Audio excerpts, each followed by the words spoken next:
Entonces ya puedes proceder. Ok, respiremos profundo,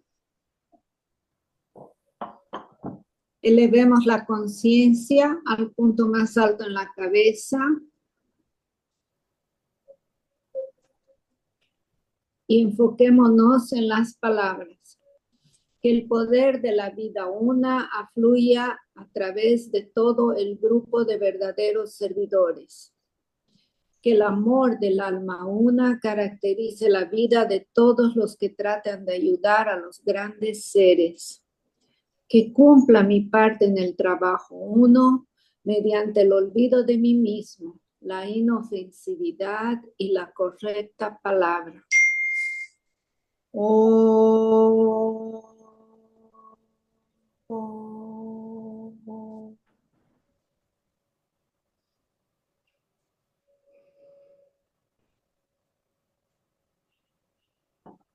Muchas gracias. Vamos entonces a colocar.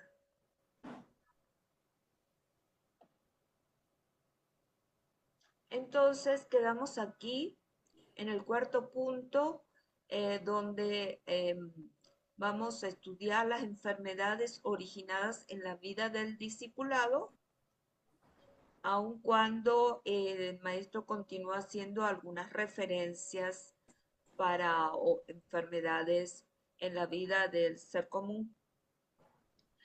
Entonces, ¿quién quiere comenzar? O Graciela para dirigir entonces las lecturas. Bien, bien. A ver, Humberto, por favor, ¿puedes empezar? Sí, con mucho gusto. Punto 4. Enfermedades originadas en la vida del discipulado. Anteriormente expresé que las enfermedades tienen su origen en las cuatro causas siguientes. 1. En la obstaculización de la libre vida del alma. 2. En tres influencias o fuentes de contaminación. A. Antiguos errores, los denominados pecados y los equívocos del individuo cometidos en esta vida o en una encarnación anterior. B. Taras humanas y predisposiciones heredadas en común con el resto de la humanidad. C. Mal planetario, incidental al punto alcanzado por el logos planetario y condicionado por el karma planetario. 3. Están condicionadas por las fuerzas que emanan desde el plano en que la conciencia del hombre está principalmente enfocada. 4. Si le suben un poquito, por favor.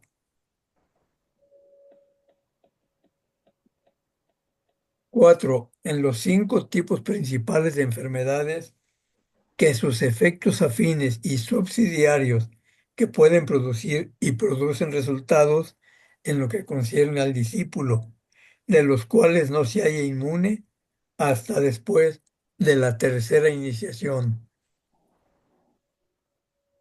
Recordando la tuberculosis, las enfermedades sociales, el cáncer, las dolencias cardíacas y las enfermedades nerviosas. Vamos entonces a hacer una pausa eh, para comentar. Eh, Como vemos, el maestro siempre regresa con algún tipo de recordatorio, y en este caso habla de las cuatro causas de las enfermedades, ¿no? El primero tiene que ver con la ley 1 que la vimos casi que al comienzo, que es el obstáculo que se le hace, que la personalidad le hace a la libre vida del alma, a la afluencia, a la manifestación del alma. El 2 habla de tres fuentes de contaminación o influencias. Uno, a los antiguos errores. cometidos en esta vida o en una encarnación anterior. Y claro, recordemos que nos llevamos los átomos permanentes de una vida a la otra y no podemos hacer borrón y cuenta nueva de nuestros fallos. Entonces hay ah, un seguimiento de esos afanes que tenemos desde el punto de vista de la personalidad erróneos y que tenemos que enderezar en cada encarnación. Luego están las taras humanas y predisposiciones que heredamos con el resto de la humanidad, de la cual formamos parte. Porque realmente si vemos todas las situaciones y la condición de la humanidad caótica en estos días, eh, nosotros formamos parte de esa humanidad y estamos heredando todo su proceso. ¿Ah? Eh, sé el mal planetario, de lo cual ya el maestro de acá había tocado ese punto que está referido a esa condición del logos planetario y su karma, ya que como sabemos, este no es un planeta sagrado, está en vías de. El tercer punto, están condicionadas por las fuerzas que emanan desde el plano en que la conciencia del hombre está principalmente enfocada. Y en términos generales podemos recordar cuando se nos mencionaba ese enfoque de la atención a las áreas supra o infradiafragmáticas. ¿Dónde estamos vibrando? En nuestros centros inferiores o ya en los centros superiores, tratando de producir esa transferencia energética. Y por número 4, los 5 tipos principales de enfermedades que producen resultados en lo que conciernen al discípulo y de los cuales no se halla inmune hasta después de la tercera iniciación, lo cual es un indicativo que después de la tercera iniciación, con una expresión superior del alma y con una afluencia energética que comienza a latir monádica, pues ya comenzamos pues a ser más inmunes. Ahí están las 5 enfermedades que habíamos visto en la última clase: tuberculosis, enfermedades sociales y cáncer, que él las refería al hombre común y al místico, mientras que las dolencias cardíacas y enfermedades nerviosas son como más características del discípulo, aunque el discípulo puede tener las 5, cualquiera de estas 5 enfermedades. ¿Alguien quiere comentar algo antes de seguir pasando a otro punto?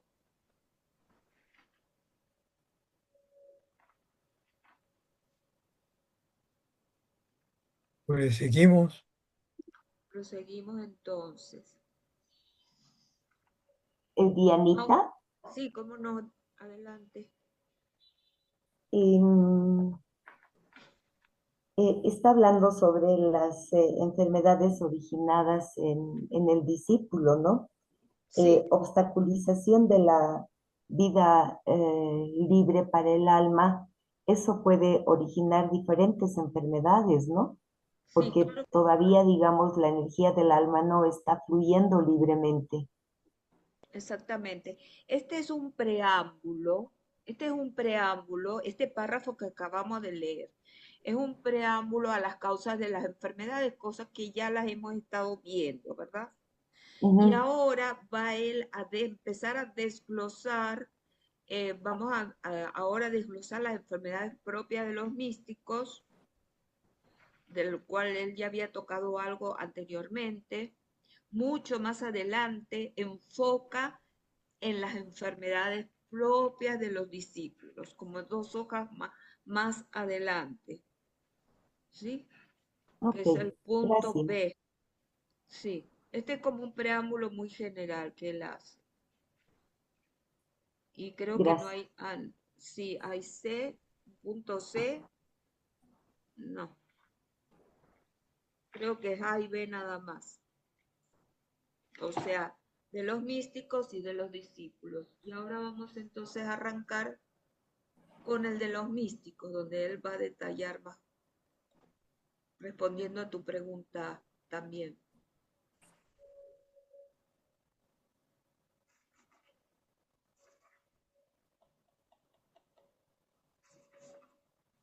Sí, es un poco. ¿Puedes seguir leyendo, Humberto, entonces, enfermedades de los místicos? Claro, claro que sí. Enfermedades de los místicos. El discípulo raras veces es tuberculoso, excepto cuando está kármicamente condicionado, ni está predispuesto a sucumbir a las enfermedades sociales, excepto en lo que puedan afectarlo físicamente a través de su sacrificada vida de servicio. El contagio puede afectarle, pero no seriamente. Puede ser víctima del cáncer, pero está más propenso a sucumbir a las dolencias cardíacas y a las perturbaciones nerviosas de cualquier tipo. El verdadero místico sucumbe más a las situaciones estrictamente psicológicas vinculadas con la personalidad, a la personalidad integrada, siendo por tanto incidentales a su mayor enfoque en el plano astral. El discípulo está predispuesto a trastornos mentales y a esas dolencias relacionadas con la energía, debidas a la fusión total o en proceso del alma y la personalidad. La primera causa mencionada en este tratado fue resumida en la afirmación de que la enfermedad es el resultado de la obstaculización de la libre afluencia de la vida y de la energía del alma, producida en el místico cuando sucumbe a sus propias formas mentales, creadas constantemente en respuesta a su acrecentada aspiración, las cuales se convierten en barreras entre él y la libre vida del alma e impiden su contacto y la resultante afluencia de la energía del alma. En cambio, la situación del discípulo es totalmente opuesta y cae víctima antes de la tercera iniciación de la terrible afluencia de la energía del alma, la energía del segundo aspecto que le llega desde a su propia alma, centro de energía en el cual tiene lugar rápidamente la fusión. B, su grupo o el asrama al cual como discípulo aceptado está afiliado. C, su maestro, con el cual tiene una relación espiritual y a cuya influencia vibratoria es siempre susceptible. D, la jerarquía, cuya energía puede llegarle por medio de los tres factores mencionados. Vamos a dejarlo hasta ahí para ir poquito a poquito. Bien, Vamos a comentar entonces. Entonces ahora se refiere a las enfermedades de lo místico, pero claro, no deja de tocar para ir comparando el de los discípulos, ¿no? Eh, y como señala aquí, el discípulo rara vez es tuberculoso.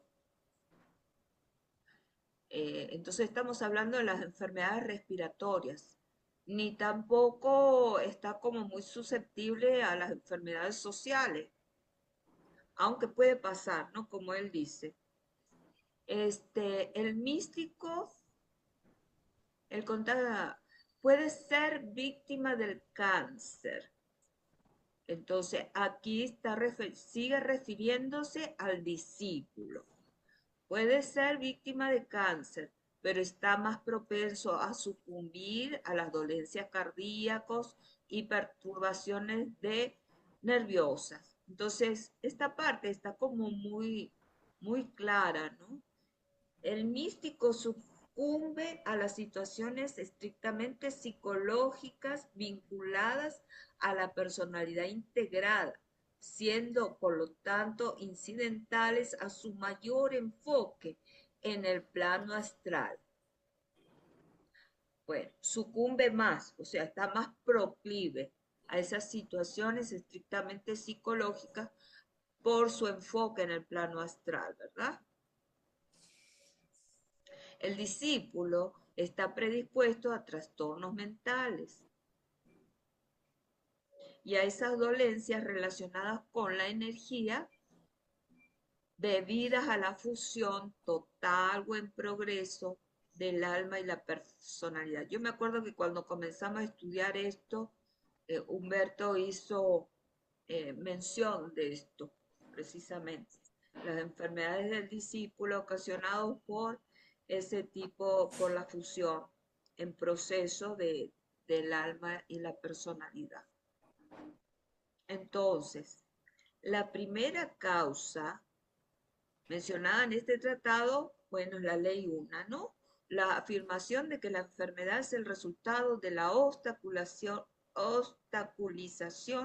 de la libre afluencia de la vida y de la energía del alma, producida en el místico cuando sucumbe a sus propias formas mentales creadas constantemente en respuesta a su acrecentada aspiración, las cuales se convierten en barreras entre él y la libre vida del alma e impiden su contacto y la resultante afluencia de la energía del alma.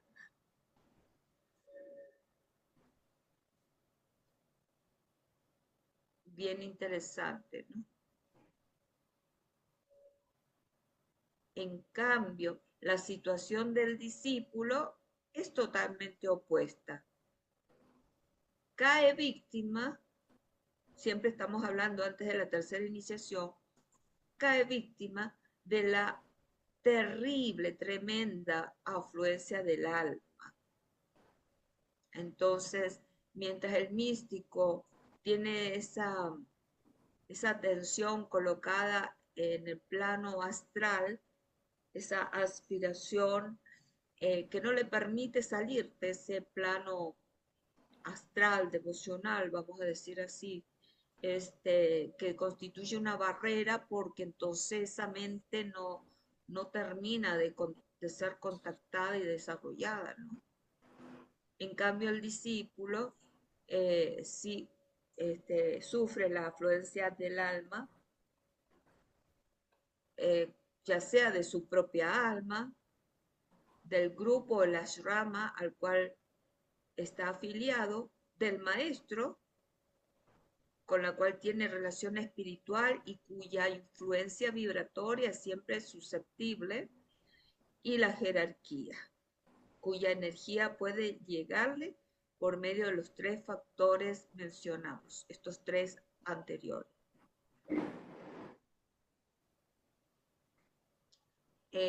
¿Algún comentario antes de pasar a los centros del discípulo?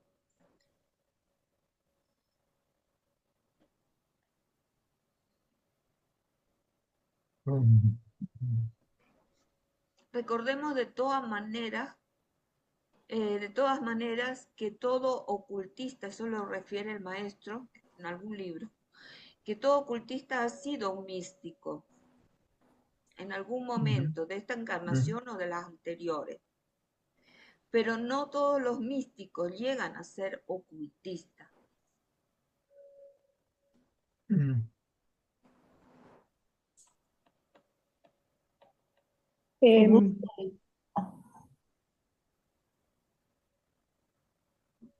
Adelante, podría, Graciela, digo voy yo. podría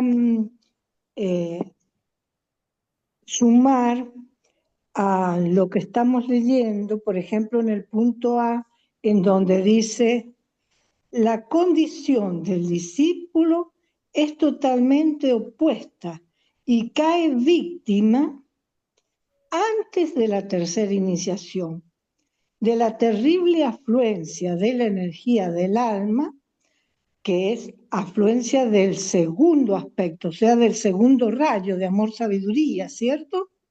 Que Correcto. le llega desde su propia alma, centro de energía en el cual tiene lugar rápidamente la fusión. ¿Qué significa eso? Significa que el discípulo, antes de la tercera iniciación, está tratando de integrar su personalidad. Es decir, ha pasado ya por dos iniciaciones menores. La primera iniciación, que es el nacimiento del Cristo en el corazón, y la segunda iniciación, que es la que nosotros tenemos en este momento, que tiene que ver con la integración de la personalidad. Porque recién cuando nosotros integremos la personalidad, ¿y qué significa eso? Significa que tenemos que tener el control total del cuerpo emocional a través del cuerpo mental y de la triada espiritual, para poder así fusionarnos o comenzar a fusionarnos con las energías que bajan de los planos sutiles superiores. Eso es lo que significa el punto A. No sé si está claro.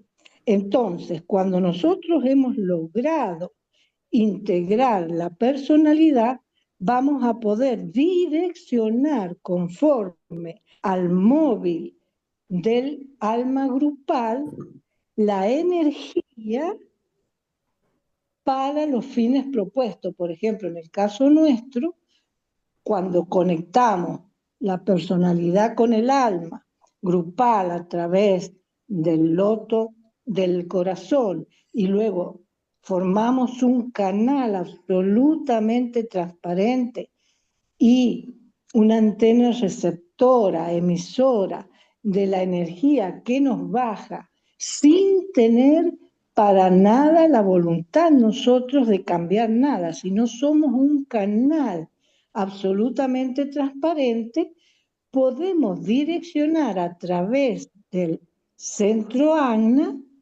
las energías, por ejemplo, en este caso, para la sanación. Eso es lo que quería agregar. Gracias, Gracielita. Bueno, en el punto A, ya lo va a explicar más adelante el maestro, pues se refiere a esa excesiva estimulación o hiperestimulación que llega del alma pues, a los distintos centros de acuerdo a la conciencia, al grado evolutivo de cada persona.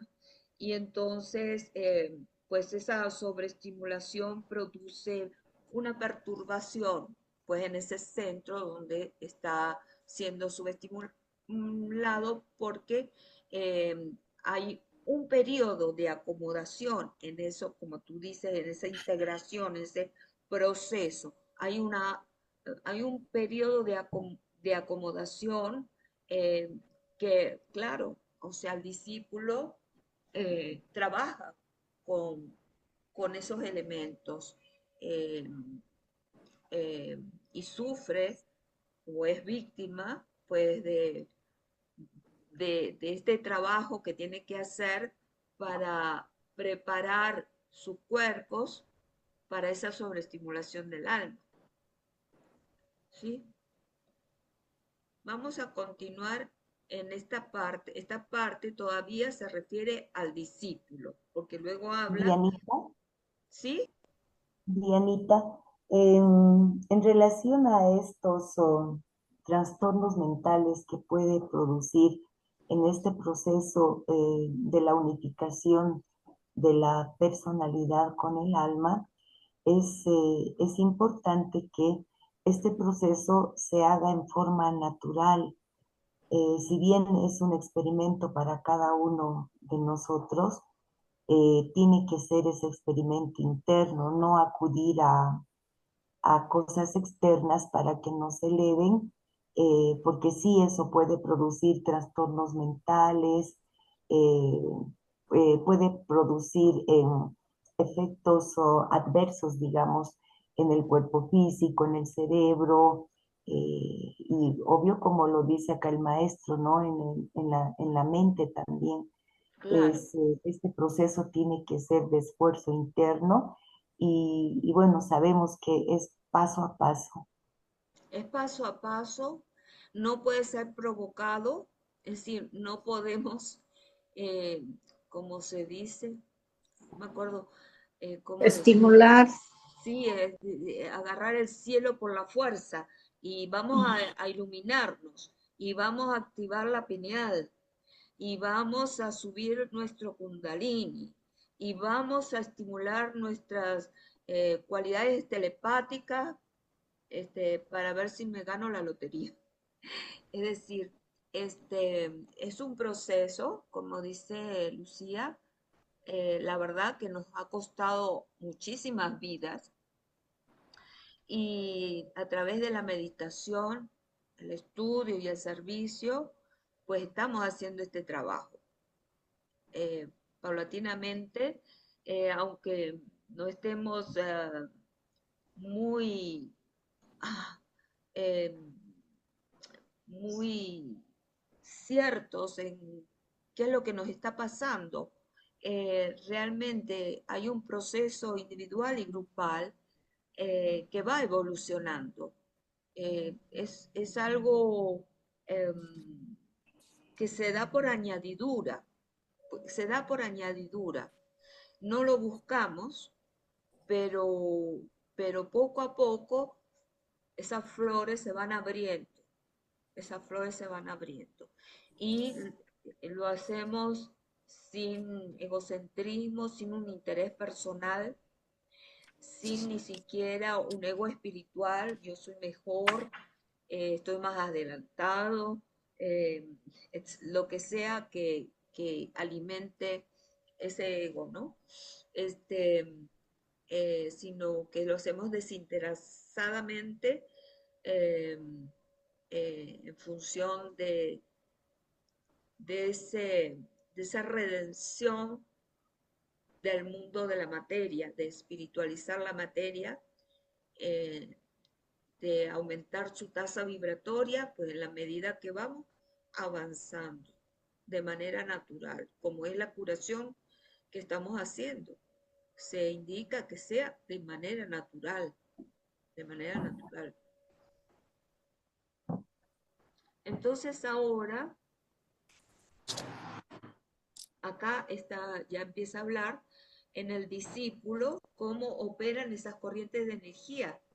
Es decir, ahora vamos a hablar de, del detalle tanto en el discípulo como en el místico. Vamos a poner los dos de una vez acá. Discípulo y místico. ¿Quién quiere leerlo?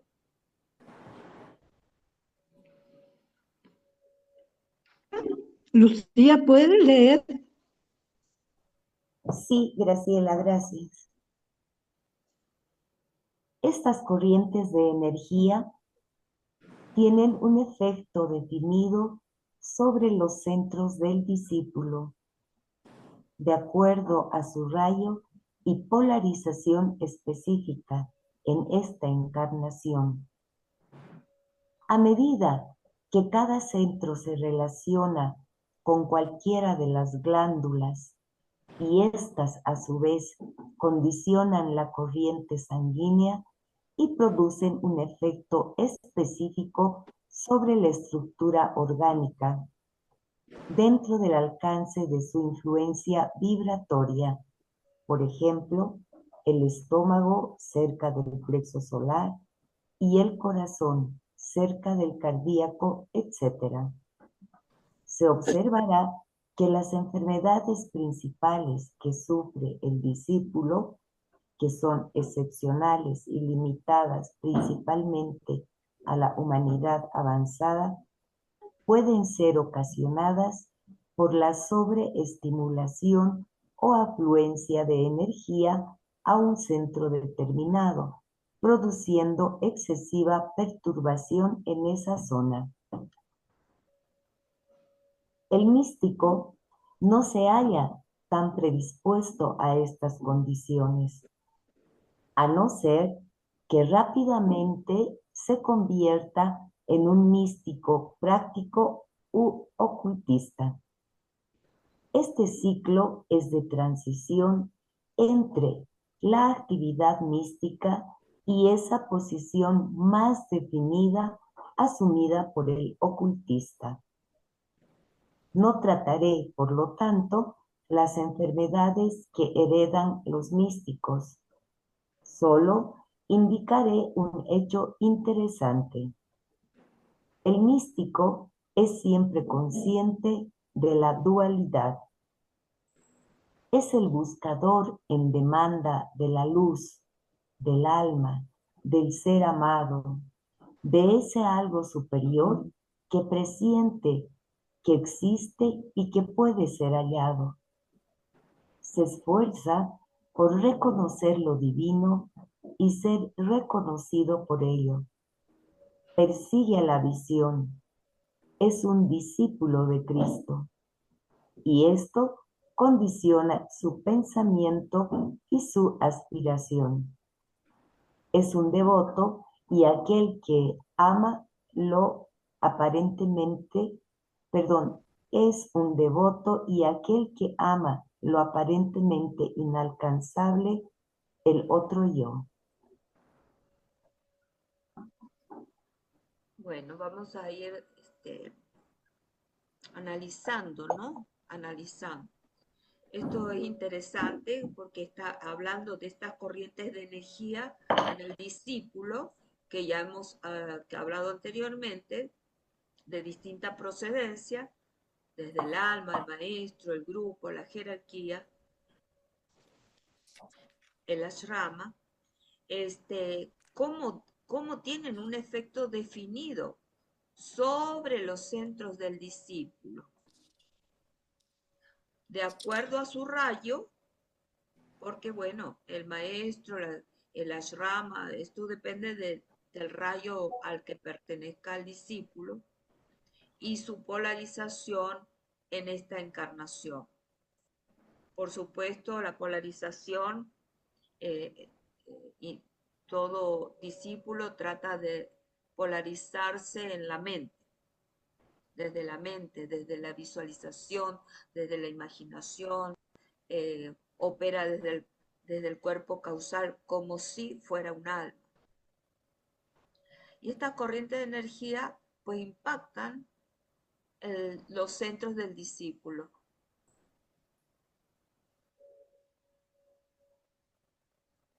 Entonces se observará que las enfermedades principales que sufre el discípulo pueden ser ocasionadas por la sobreestimulación o afluencia de energía a un centro determinado, produciéndose esa excesiva perturbación en esa zona.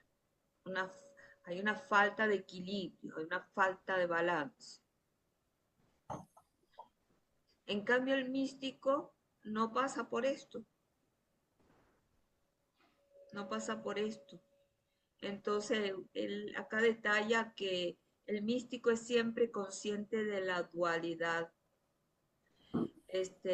Yo, generalmente el pecador, el imperfecto y Dios o el ser del que soy devoto es algo alende, más allá de sí mismo. Y entonces esa polarización o esa dualidad, mejor dicho, esa dualidad permanece en ese estado como místico.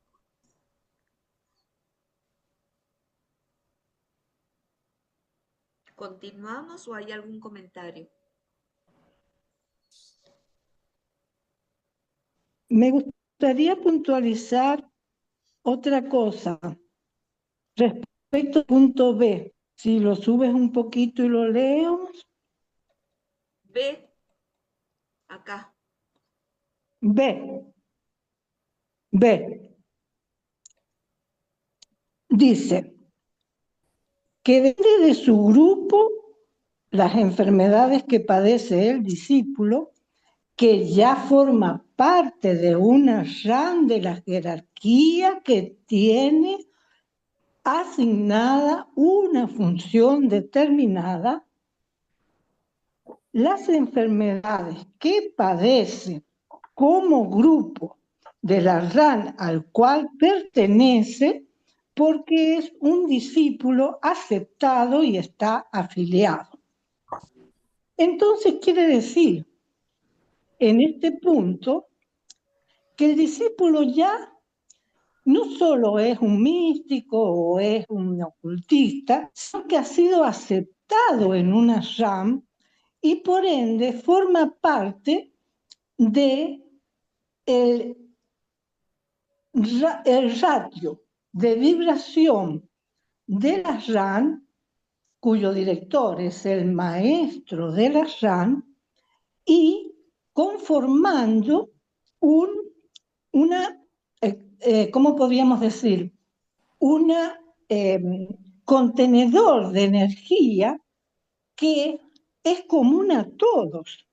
Es decir, en ese caso, no puede decir esta energía del fulano y esta es la energía del mengano, y aquí tal cosa y aquí tal otra, sino que está como grupo egoico sometido a las energías grupales. Si nosotros vemos en la imaginación creadora, cuando hacemos las curaciones, vemos que estamos unidos a través del loto cardíaco grupal. Y esa energía que baja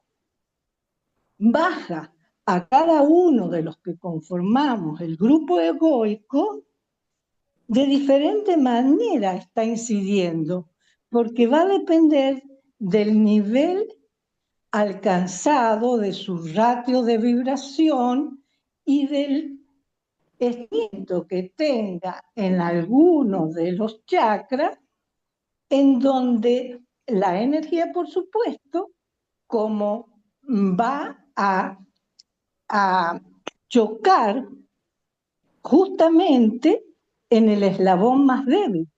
Entonces, ¿qué es lo que sucede? Cada uno de los miembros del grupo egoico, cuando comienzan a trabajar, van a recibir un impacto que va a tener que ver con él o los vórtices energéticos que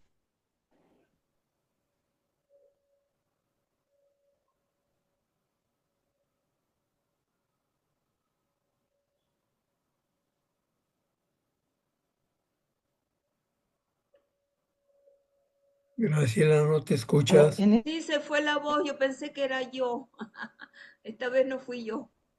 Bueno, de todas maneras, es lo que estaba diciendo Graciela, es que esa, como se refiere aquí, habla de la afluencia del alma y cómo va a llegar en este caso a los discípulos, sea a través del alma o en este caso el punto que está tocando Graciela, proveniente del grupo de servicio, que es una cosa, o el ashram, que es otra cosa. Cuando hablamos de discípulo aceptado, para aclarar, no estamos hablando de místico, sino que estamos hablando de un peldaño dentro del camino ocultista, ¿sí? Discípulo aceptado. Eh, es, ¿Qué más? Y otra cosa que, bueno, no vamos a entrar en el detalle de la formación o constitución ashrámica, no es son campos energéticos de distinta vibración y tonalidad y sonido, y los primeros discípulos que los los discípulos que están aceptados, no sé si me oye, a los discípulos que están aceptados van a ocupar sus distintas tarimas. Más cerca al maestro son discípulos de mayor grado iniciático y más lejos en la periférica, en el área de la periferia de ese vórtice, los discípulos más nuevos. Como decimos aquí dentro del ashram, hay discípulos de varios grados iniciáticos, primero, segundo, tercero. No hablamos más del tercero porque según el maestro pues ya hay más control de la enfermedad, pero sí hay discípulos de primer grado o de segundo grado, de iniciático, que sí están más susceptibles a recibir esa energía, esa energía del alma ashrámica, que si corresponde al segundo rayo, pues será de segundo rayo. Y responderá, pues tendrá que hacer el trabajo que corresponde a su sanación como alma.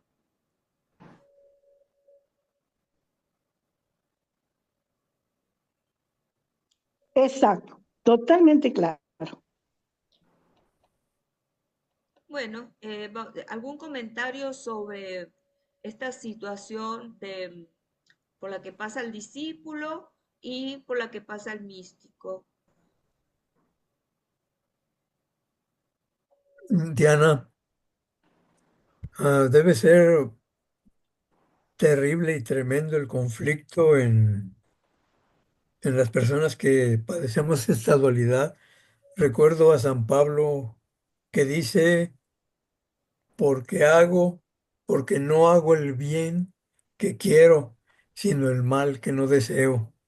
Sí, Es bello, está bello, creo que está en Romanos, pero sí, señala un conflicto muy, muy intenso. sí, Yo creo que tuvo sí. una etapa Todos mística los, San Pablo. todos los santos, ¿verdad? Todos los santos que hemos Sí, estudiado las historias de los santos, sus devociones, eh, sí, su entrega total a su área devocional. eh, yo la verdad que no leí ningún santo que cantara y bailara, ¿no? Sino que sí, bueno, son, sí, sí, son santos realmente muy sufridos sí, frente a todos. esa dualidad, que es muy friccionante. eh, Lloran lágrimas de sangre, de verdad, de verdad. Eh, bueno, muchos de nosotros antes de entrar en el ocultismo a lo mejor fuimos muy devocionales y muy místicos. Así que Ajá, comprendemos al menos sí. esta situación. Nos llega, nos moviliza.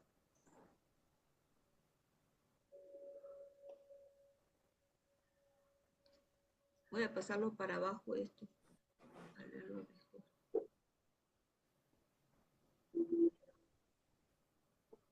Ahora sigue hablando.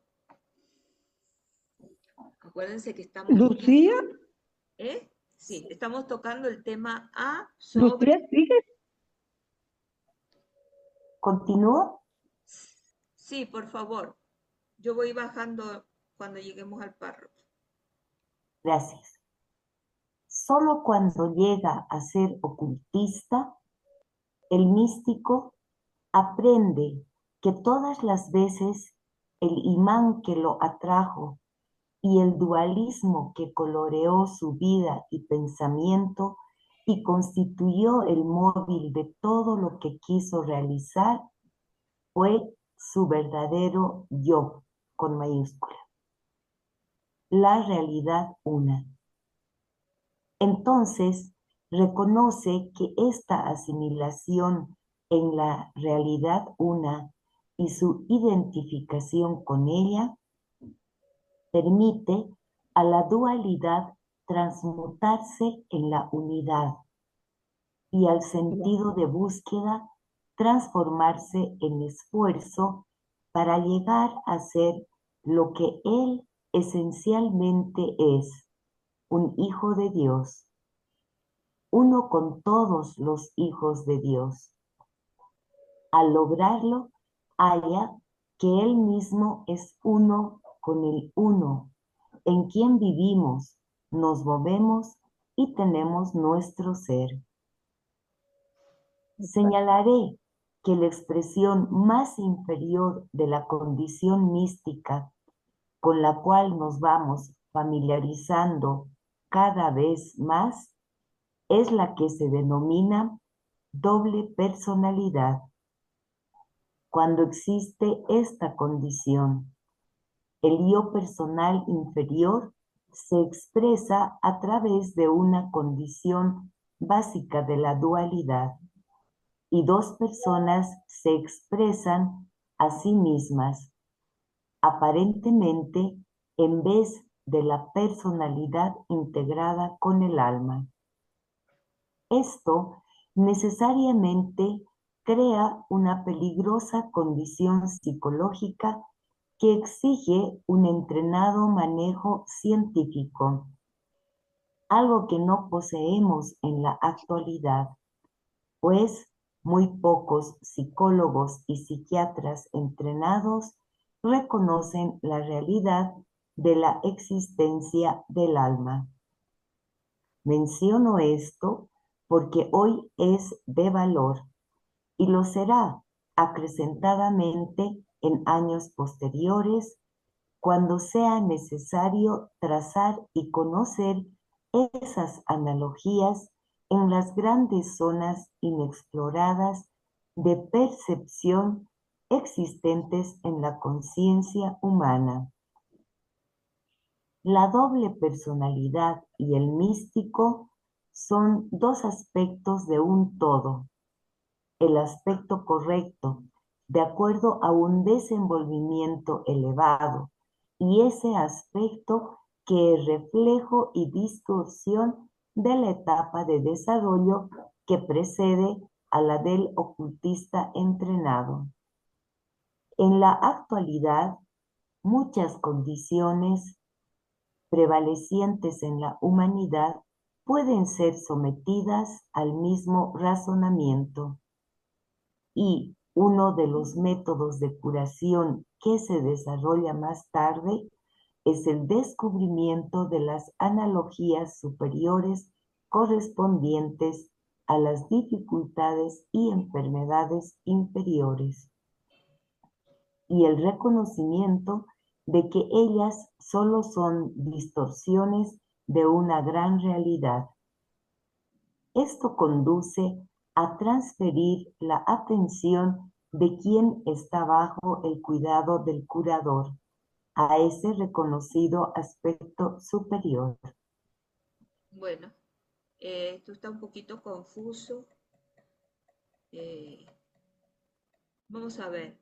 Esto está claro, ¿verdad? Solo cuando llega a ser ocultista, el místico aprende, se da cuenta que ese imán que lo trajo, ese dualismo que coloreó su vida y su pensamiento y lo movilizó, ese en realidad es su alma. Ese es su alma, su verdadero yo, la realidad una. Entonces reconoce que esta asimilación en la realidad una, su identificación con ella, yo soy el alma, permite a la dualidad transmutarse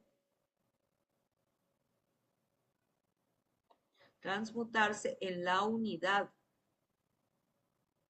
y el sentido de búsqueda transformarse en un esfuerzo para llegar a ser ese hijo de Dios. Ese llegar a ser, pues es el proceso que todos estamos a través del camino iniciático. Y ser uno con todos los hijos de Dios, como alma grupal. Al lograrlo, haya que él mismo es uno con el uno, en quien vivimos, nos movemos y tenemos nuestro ser. Esto está claro, ¿verdad? Sí, muy hermoso. Y muy hermoso.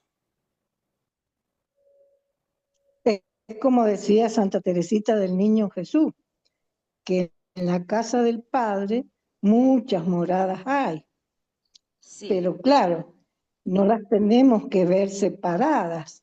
Es decir, el místico al principio ve la realidad o la multiplicidad de las facetas de su propio yo.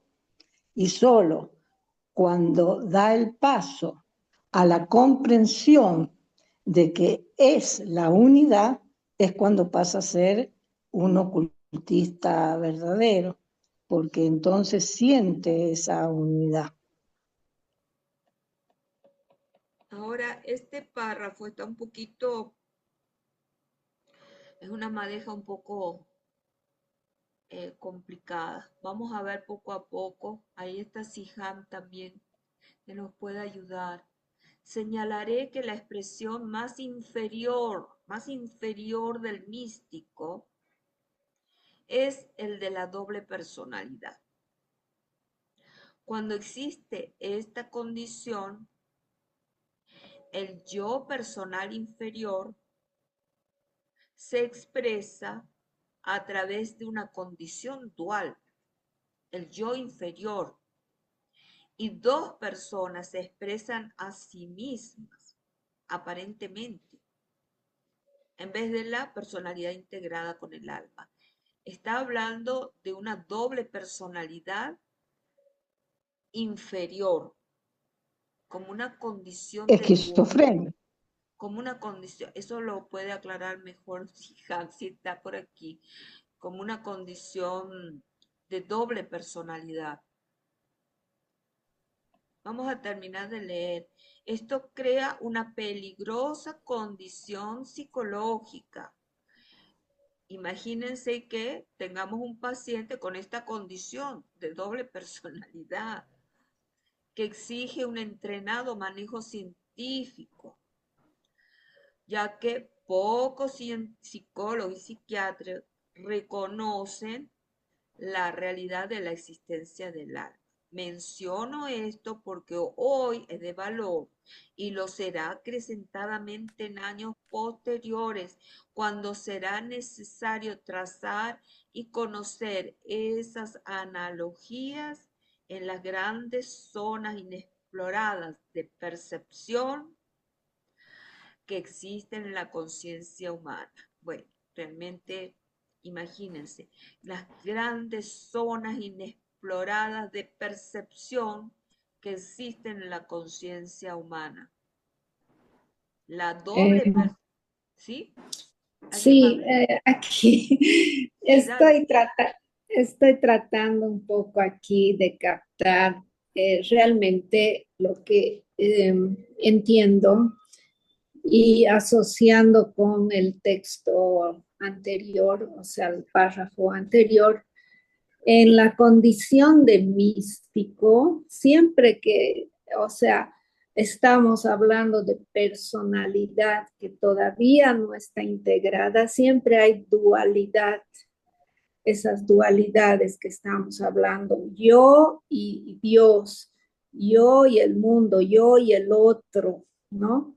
Entonces, es la cualidad del místico. Aquí estoy viendo la condición más de perturbación psicológica, donde hay otro yo a nivel mental, o sea, otra personalidad, donde no hay conciencia de esa unión, o sea, yo por un lado y mi otro yo por otro lado. Eso estamos hablando de ya de un disturbio mental y yo no tengo conciencia de ese otro yo, o sea, son como dos personas dentro de un mismo cuerpo, ¿no?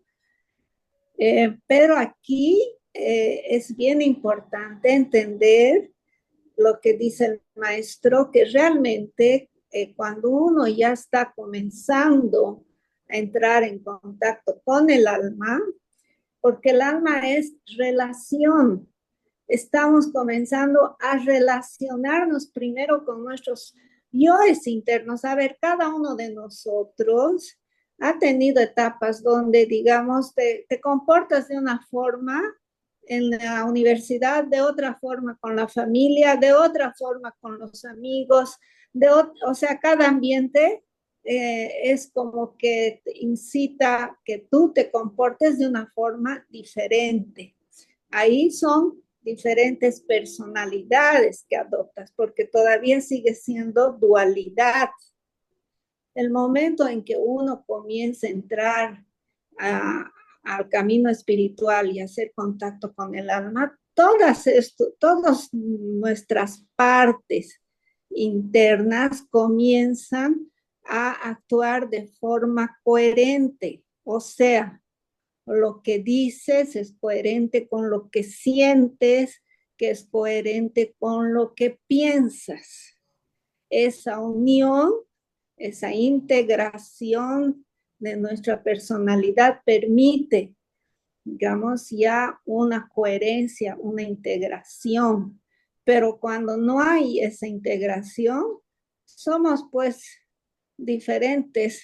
Decimos una cosa, pensamos otra, sentimos otra, que es, digamos, la clave de la falta de salud mental. Cuando hablamos de salud mental, estamos diciendo de que todas nuestras instancias interiores están en coherencia.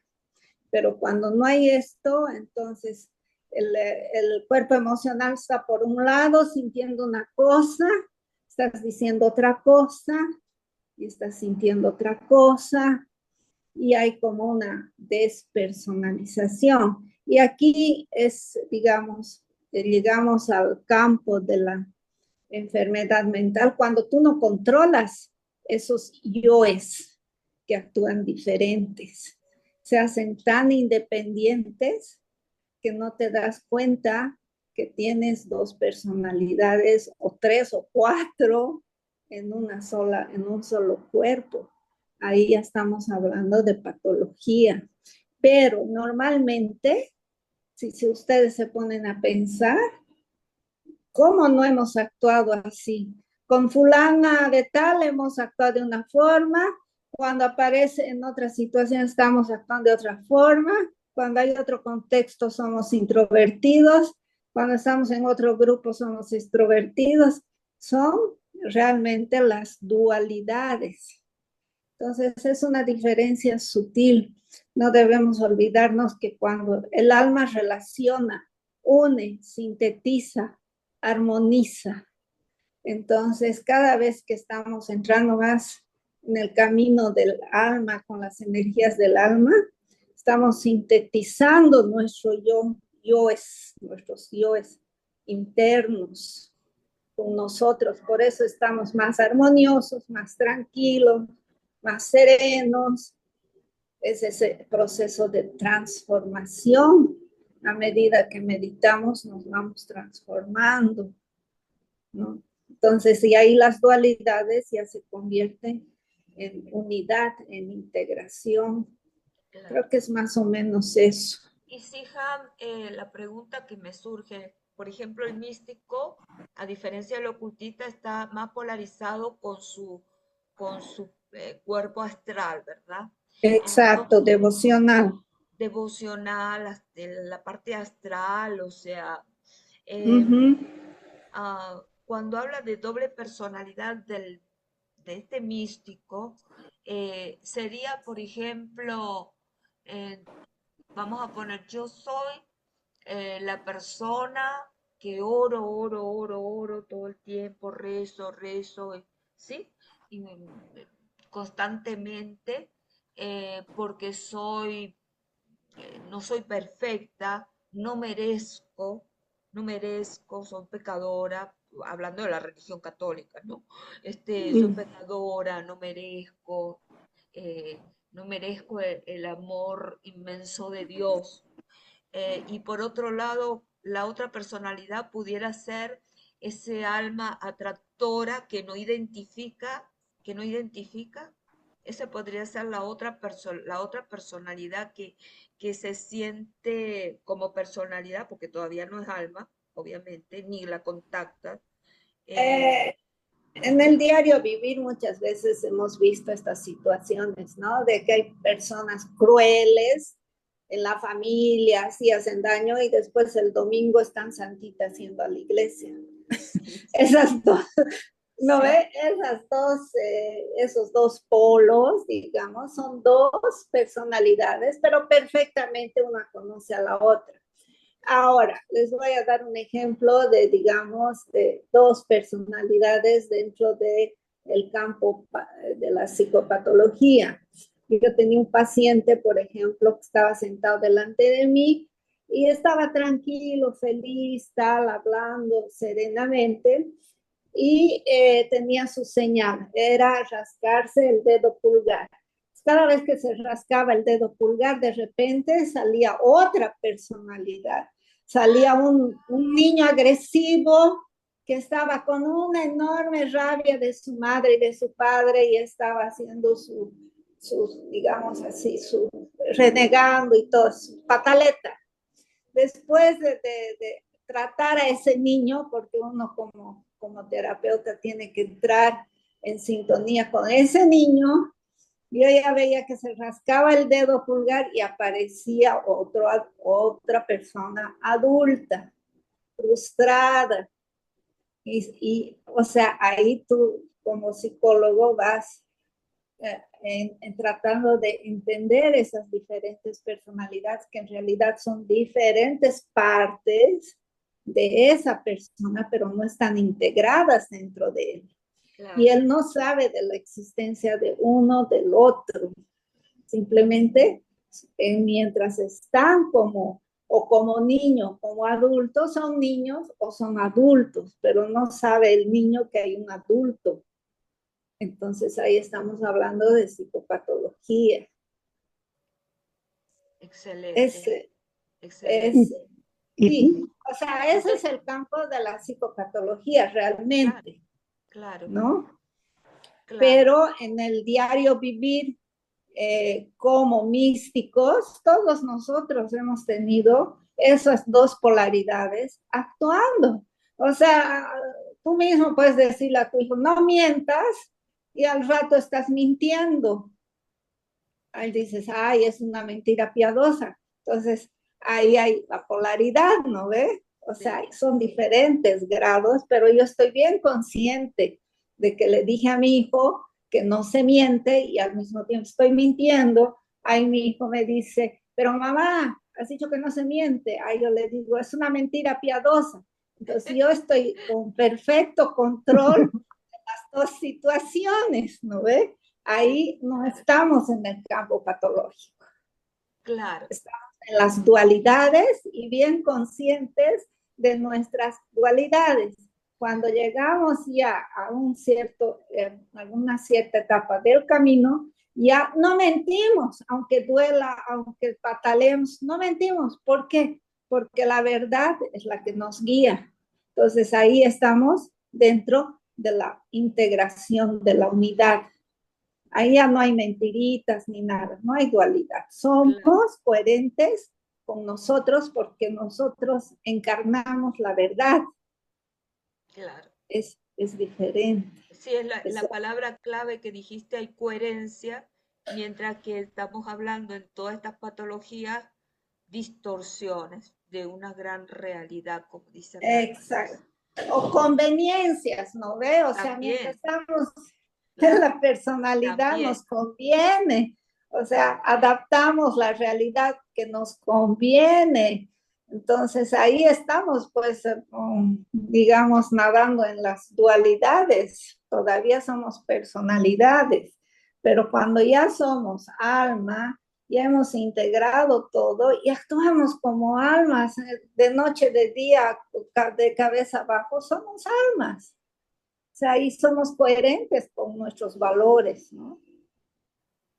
Y qué importante en ese punto es aplicarnos a nosotros mismos lo que dicen en el cuarto camino con la parábola del cochero.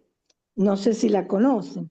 El cochero tiene los caballos, las riendas y el cochero que está en el carruaje. Siendo el carruaje, el cuerpo físico etérico, los caballos, el cuerpo emocional las riendas, el cuerpo mental, para llevar el carruaje al hoyo 18 objetivo que el alma quiere, tiene que tener un cochero que lo dirija, que sostenga la rienda y lleve a los caballos al lugar que quiere. O sea, que ya en ese punto está el control de la mente por el alma, que sería el cochero, ¿cierto? ¿Está claro? Claro, esa es la coherencia, ¿no? Esa es la integración alma-personalidad.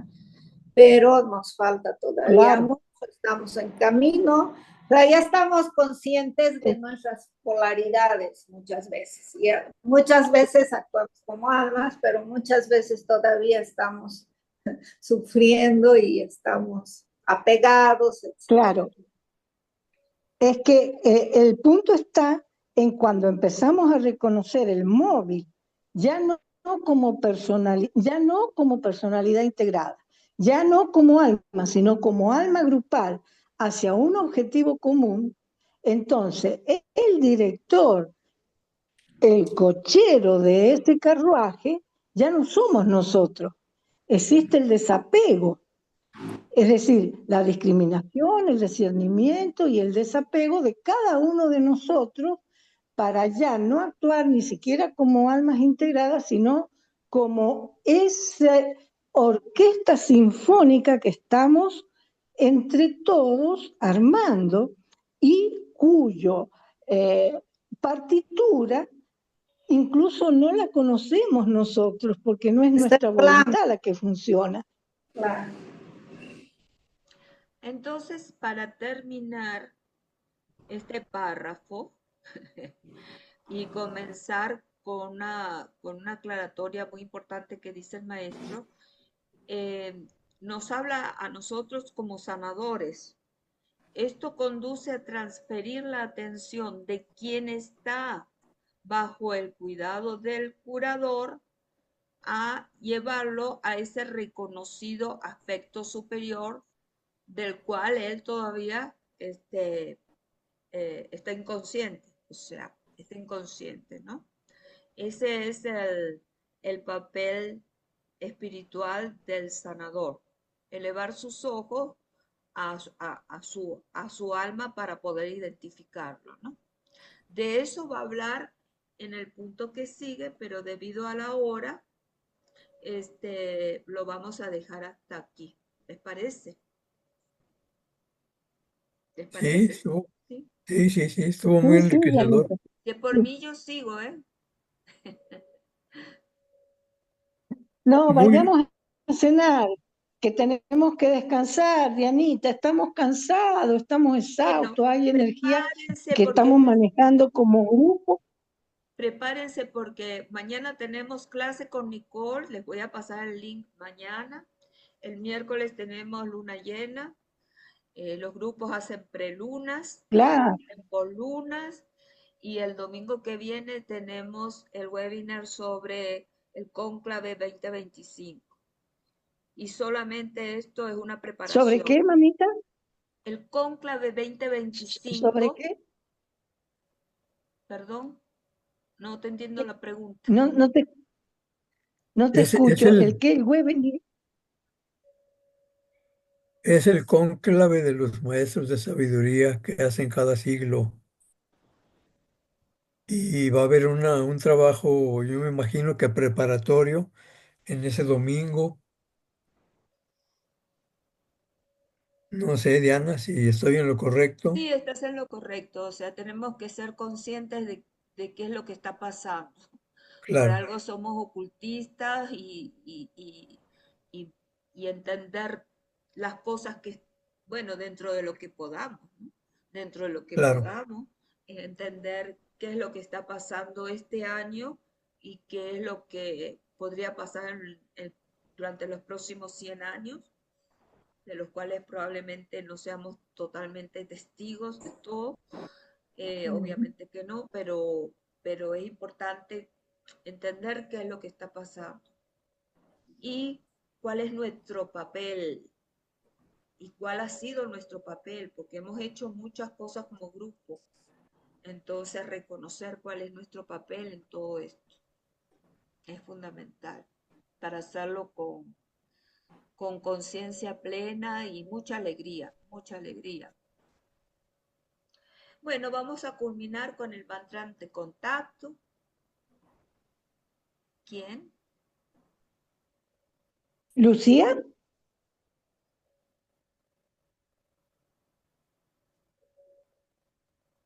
Sí, hola. sí, ¿se me escucha? Sí, mamita. Ok. Mantra de contacto. Conocemos, oh Señor de vida y amor, la necesidad. Conmueve nuevamente nuestros corazones con amor, para que nosotros también podamos amar y dar. Inspiramos.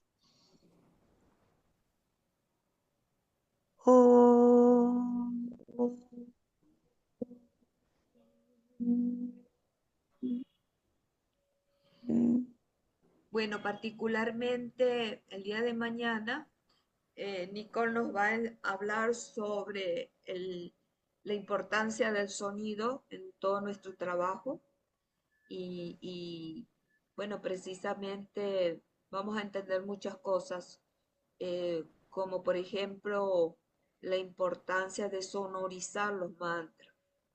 Es muy importante.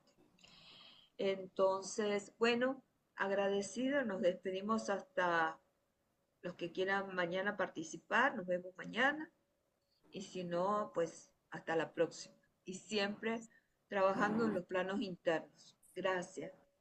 Gracias. Gracias a ti, muchas gracias, Gracias, hermanas. muchísimas Buenas gracias. noches. Chao. Buenas Buenas noches. noches Obrigada. para todos. Tchau, tchau. A descansar, dormir bien y soñar con los angelitos. Gracias. Gracias, buenas Chao. noches. Buenas noches. Buenas noches.